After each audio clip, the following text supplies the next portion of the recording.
Okay, we're just going to do one of the questions from the worksheet as an example. So we're looking at question 6, and this is on page 147 of the worksheet. And it says, to find the height h of the triangle, the blank ratio is used.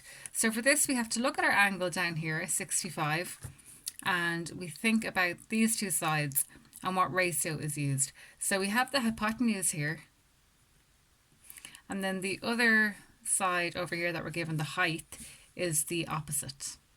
So the ratio that uses the opposite is the sine ratio, SOH.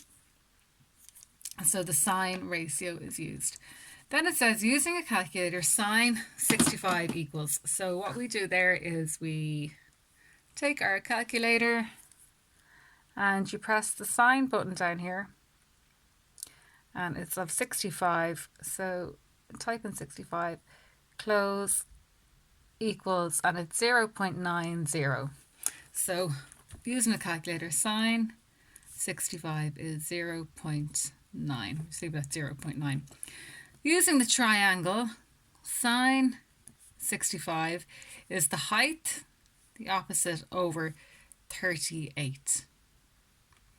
Because we know that sine is equal to the opposite over the hypotenuse. And the opposite here is h, and the hypotenuse is 38. And it is a little bit confusing that they're giving you h here, because you might be thinking h is the hypotenuse as well.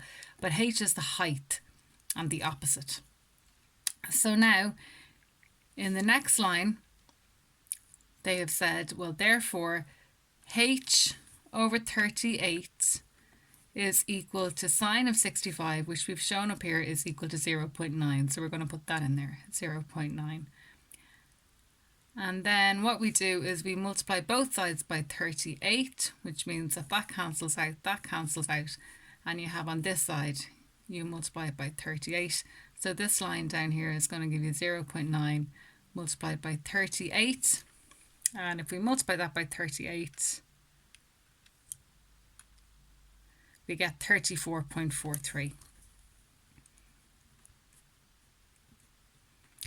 So that's our answer.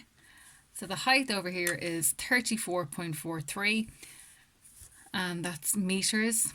And if this side here is 38 meters, it makes sense. That sounds about right. It's 34.43. So 34 meters to 38 meters. So it's always a good idea just to check back and see if your answer is, would fit into that particular triangle.